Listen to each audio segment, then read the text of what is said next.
Hello friends, स्वागत है आपका अपना YouTube channel NK study stage पर। तो चलिए आज हम लोग इस वीडियो में देखेंगे दुमका चौकीदार 2025 प्रैक्टिस सेट हम लोग 13 करेंगे। ठीक है, ऑलरेडी 12 प्रैक्टिस सेट और 10 क्लासेस मैंने लिए हैं, जिसका सारा वीडियो आपको हमारे चैनल पर मिल जाएगा। ठीक है, और अगर उसका आपको पीडीएफ प्राप्त करना है तो आप हमारे टेलीग्राम चैनल को ज्वाइन कर लीजिए, जिसका लिंक आपको डिस्क्रिप्शन बॉक्स में मिल जाएगा। वहाँ से टेलीग्राम ज्वाइन कीजिए और पीडीएफ को डाउनलोड कीजिए विथ आंसर, यानी कि आंसर के साथ आराम से उसको पढ़िए। ठीक है, तो चलिए देखते हैं हम लोग इसमें पहला ही प्रश्न। चलिए देखिए, कह रहा है कि पारसनाथ पहाड़ी की ऊंचाई कितनी है। पारसनाथ पहाड़ी की ऊंचाई कितनी है? ऑप्शन है आपके पास 1325 metre, option B 1425 metre, option C 1365 metre और ऑप्शन डी 1540 मीटर। तो इसका राइट आंसर हो जाएगा ऑप्शन नंबर सी 1365 मीटर। और यदि फीट की बात करें तो कितना हो जाएगा, तो याद रखिएगा ये 4478 फीट हो जाएगा इसका ऊंचाई। फीट में अगर पूछे तो 4478 और मीटर में पूछे तो 1365। और पारसनाथ की पहाड़ी है कहाँ, तो मैंने बताया है आपको ये कहाँ है, तो आपको गिरिडीह में है। ठीक है, ये कहाँ है आपका, गिरिडीह में है। ठीक है, कहाँ है, गिरिडीह में है। ठीक है, चलिए अब देखते हैं। देखिए, कहता है प्रश्न संख्या 2 कि जैन धर्म का मक्का किस पहाड़ी को कहा जाता है। किस पहाड़ी को जैन धर्म की मक्का कहा जाता है? ऑप्शन है आपके पास त्रिकुट पहाड़, ऑप्शन बी पारसनाथ की पहाड़ी, ऑप्शन सी नंदन पहाड़ और ऑप्शन डी इनमें से कोई नहीं। तो इसका राइट आंसर हो जाएगा ऑप्शन नंबर बी, पारसनाथ की पहाड़ी को जैन धर्म का मक्का कहा जाता है। ठीक है, जैन धर्म का मक्का कहा जाता है पारसनाथ की पहाड़ी को, याद रखिएगा। ठीक है, चलिए देखिए प्रश्न संख्या 3 कहता है कि जैन ग्रंथों में भगवान महावीर के, ठीक है, जैन ग्रंथों में भगवान महावीर के लौरे ए यादगा का मुंडारी में अर्थ क्या होता है। ठीक है, लौरे ए यादगा का मुंडारी में अर्थ क्या होता है? तो ऑप्शन है आपके पास खून की नदी, ऑप्शन बी आंसू की नदी, ऑप्शन सी प्रेम की नदी और ऑप्शन डी इनमें से कोई नहीं। तो इसका राइट आंसर हो जाएगा ऑप्शन नंबर बी आंसू की नदी, जिसका मुंडारी में अर्थ होता है आंसू की नदी। ठीक है, अगर आप चैनल पर नए हैं तो चैनल को सब्सक्राइब एंड बेल आइकन को प्रेस कर दीजिए और वीडियो को ज़्यादा से ज़्यादा लाइक और दोस्तों के साथ शेयर कीजिएगा। ठीक है, ताकि इससे मुझे भी मोटिवेशन मिले पढ़ाने के लिए। ठीक है, चलिए अब आगे देखते हैं। प्रश्न संख्या 4 कहता है कि टांगीनाथ का मंदिर झारखंड के किस जिले में स्थित है। टांगीनाथ का मंदिर झारखंड के किस जिले में स्थित है? ऑप्शन है आपके पास Dumka, option B Giridih, option C Ramgarh और ऑप्शन डी गुमला। तो इसका राइट आंसर हो जाएगा option number D Gumla. Option number D हो जाएगा आपका गुमला। ठीक है, ऑप्शन नंबर डी हो जाएगा आपका गुमला, ऑप्शन नंबर डी हो जाएगा आपका गुमला। ठीक है, चलिए देखिए यहाँ प्रश्न संख्या 5 कहता है कि छिन्नमस्तिका मंदिर झारखंड राज्य के किस जिले में स्थित है। छिन्नमस्तिका मंदिर झारखंड राज्य के किस जिले में स्थित है? ऑप्शन है आपके पास Koderma, option B Giridih, option C Ramgarh और ऑप्शन डी दुमका। तो इसका राइट आंसर हो जाएगा option number C Ramgarh. Ramgarh में कहाँ, तो याद रखिएगा रजरप्पा में। ठीक है, रजरप्पा में है ये आपका छिन्नमस्तिका मंदिर, रामगढ़ के रजरप्पा में। ठीक है, चलिए प्रश्न संख्या 6 कहता है कि नागवंश का आदि पुरुष किसे कहा जाता है। ठीक है, नागवंश का आदि पुरुष किसे कहा जाता है? ऑप्शन है आपके पास भीमकर्ण, ऑप्शन बी शिवदास कर्ण, ऑप्शन सी फनी मुकुट राय और ऑप्शन डी है प्रताप कर्ण। तो इसका राइट आंसर हो जाएगा ऑप्शन नंबर सी फनी मुकुट राय को नागवंश का आदि पुरुष कहते हैं। ठीक है, चलिए प्रश्न संख्या 7 कहता है कि अपना गांव अपना राज दूर भगाओ विदेशी राज। ठीक है, एक नारा दिया था कि अपना गांव अपना राज दूर भगाओ विदेशी राज। ठीक है, किस विद्रोह का प्रमुख नारा था ये? ठीक है, ऑप्शन है आपके पास चेरो विद्रोह, ऑप्शन बी चुआर विद्रोह, ऑप्शन सी घटवाल विद्रोह और ऑप्शन डी तमाड़ विद्रोह। तो इसका राइट आंसर हो जाएगा ऑप्शन नंबर बी चुआर विद्रोह। ठीक है, चुआर विद्रोह का ये प्रमुख नारा था। ठीक है, क्या था? चुआर विद्रोह का ये प्रमुख नारा था, अपना राज, ठीक है, अपना गांव अपना राज दूर भगाओ विदेशी राज, ये चुआर विद्रोह का प्रमुख नारा था। ठीक है, चलिए प्रश्न संख्या 8 संथालों का संस्थापक पिता किसे कहा जाता है। संथालों का संस्थापक पिता किसे कहा जाता है? ऑप्शन है आपके पास रघुनाथ मुर्मू, ऑप्शन बी लुगु बुरु, ऑप्शन सी सिद्धू कानू और ऑप्शन डी बिरसा मुंडा। तो इसका राइट आंसर हो जाएगा ऑप्शन नंबर बी लुगु बुरु को संथालों का संस्थापक पिता माना जाता है। ठीक है, और रघुनाथ मुर्मू को चिकी लिपि का जन्मदाता माना जाता है, रघुनाथ मुर्मू। ठीक है, चलिए प्रश्न संख्या 9 कहता है कि संथाली भाषा का प्रथम समाचार पत्र कौन सा था। संथाली भाषा का प्रथम समाचार पत्र, ऑप्शन आपके पास भुरका इम्पिल, ऑप्शन बी होड़ संवाद, ऑप्शन सी दिसोम बाबा, ऑप्शन डी इनमें से कोई नहीं। तो इसका राइट आंसर हो जाएगा ऑप्शन नंबर बी आपका होड़ संवाद। ये पहला संथाली भाषा का समाचार पत्र था। ठीक है, चलिए राज्य का सबसे गर्म स्थान कौन सा है। ऑप्शन है आपके पास Giridih, option B Bokaro, option C Hazaribagh और ऑप्शन डी है आपके पास जमशेदपुर। तो इसका राइट आंसर हो जाएगा जमशेदपुर, जो राज्य का सबसे गर्म स्थान है। और सबसे ठंडा स्थान तो याद रखिएगा लातेहार का नेतरहाट, जो सबसे ठंडा स्थान है, जहाँ सबसे ज़्यादा बारिश होता है झारखंड में, नेतरहाट पे ही। ठीक है, याद रखिएगा। चलिए औंधी गीत कब गाया जाता है। औंधी गीत कब गाया जाता है। ऑप्शन आपके पास छठ में, ऑप्शन बी त्योहार में, ऑप्शन बी विवाह के समय और ऑप्शन डी इनमें से कोई नहीं। तो इसका राइट आंसर हो जाएगा ऑप्शन नंबर सी विवाह के समय। औंधी गीत विवाह के समय गाया जाता है। ठीक है, चलिए प्रश्न संख्या 12, किसे संथाली साहित्य का भारतेंदु के नाम से जाना जाता है। किसे संथाली साहित्य का भारतेंदु के नाम से जाना जाता है। ऑप्शन ए है Raghunath Murmu, option B Doman Sahu Samir, option C Beniram Mahta और ऑप्शन डी सुलेमान मुर्मू।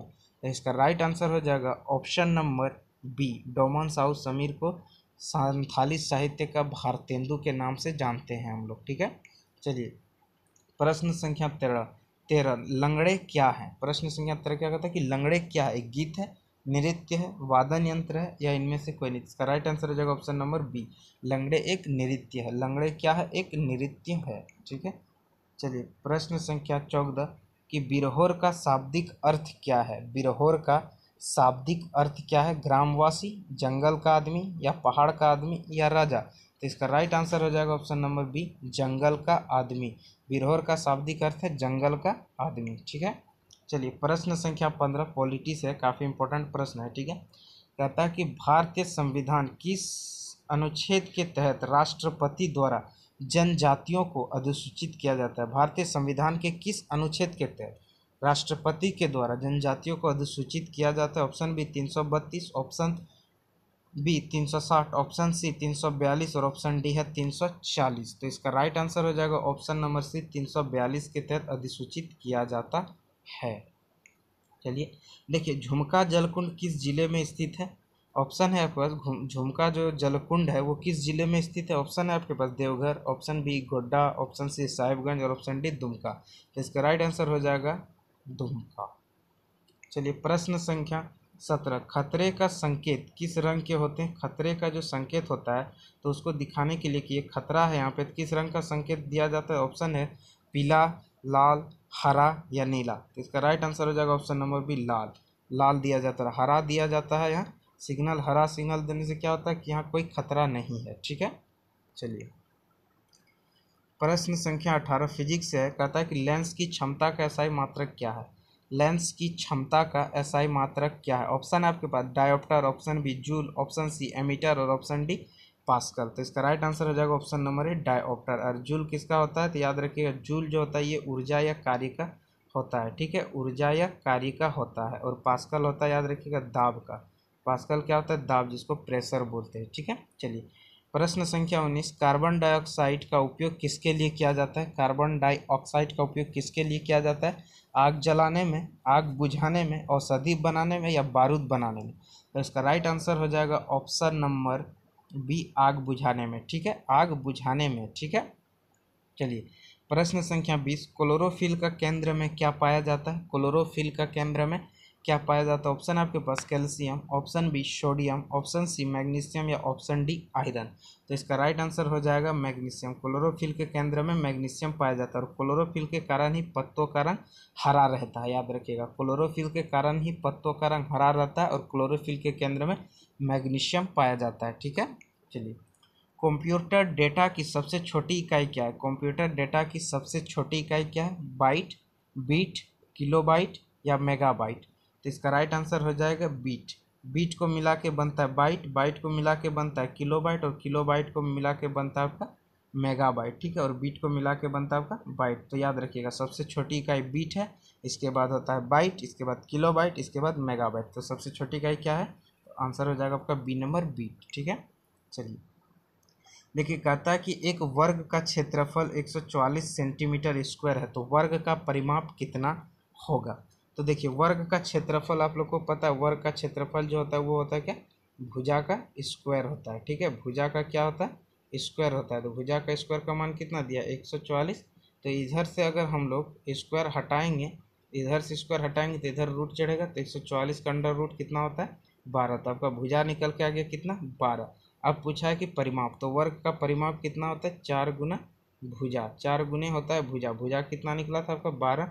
तो 4 गुने 12 कर दीजिए, 12 चौके 48। तो इसका राइट आंसर हो जाएगा ऑप्शन नंबर बी, 48 सेंटीमीटर। कितना हो जाएगा, 48 सेंटीमीटर। ठीक है, चलिए देखिए कहता है कि एक वस्तु का जो क्रय मूल्य है वो 520 रुपया है, तो 650 रुपये उसका विक्रय मूल्य है, तो लाभ कितना प्रतिशत होगा। देखिए क्रय मूल्य है 520 और विक्रय मूल्य है 650, तो लाभ कैसे निकालते हैं, क्रय मूल्य माइनस विक्रय मूल्य, यानी कि 650 में से आप माइनस कर दीजिए 520, तो यहाँ से आपका निकल के आएगा 130। अब इसको परसेंटेज में बदलिए, परसेंटेज में लाभ निकालने के लिए 130 आपका लाभ हो गया, और हमेशा सीपी नीचे रहता है, तो 520 नीचे हो गया, और मल्टीप्लाई कर दीजिए 100 से, ये प्रतिशत में बदलने के लिए। ठीक है, यहाँ से एक जीरो से एक जीरो कट गया, यहाँ 10 बचा, यहाँ 13 चौके 52, 4 ऊपर बच गया 10, तो 10 गुना 10 कितना हो गया 100। 100 को 4 से भाग दीजिए, ऊपर बचा 10 गुना 10 बटे 4, 4 से 2 से काटिएगा, ये 5 बार जाएगा, फिर 2 से कटेगा, ये 5 बार जाएगा, 25, 5 गुना 5 कितना हो गया 25%।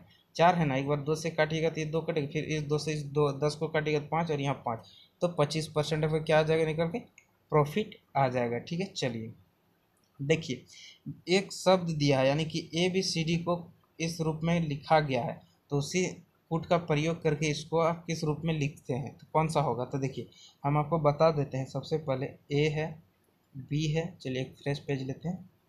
देखिए ए है, बी है, सी है और डी है, इसको लिखता है ई एफ जी और एच।